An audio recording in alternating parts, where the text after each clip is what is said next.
Коми справилась с кризисом энергоснабжения. Об этом Интерфаксу заявил министр энергетики России Александр Новак. Особый режим в регионе действовал с лета прошлого года, в частности, из-за плачевного на тот момент состояния Воркутинской ТЭЦ-2. Тогда общее состояние станции оказалось настолько плачевным, что тема стала предметом разбирательства на уровне президента России.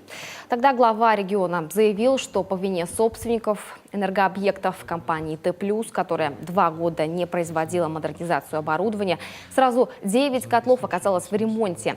Состояние 3 поддерживалось, но остальные работали, но требовали капитального вмешательства. Все это фактически создавало угрозу срыва отопительного сезона. В связи с этим, Владимир, хотел просить, чтобы все-таки правительство усилило в этом плане работу, оказало нам помощь. Мы привели систему необходимую, так сказать, в работоспособное состояние в отопительный период. Ну и хотел просить дать поручение правоохранительным органам разобраться, в чем же там причина. Обязательно так и сделаем. Эта безответственность должна быть пресечена.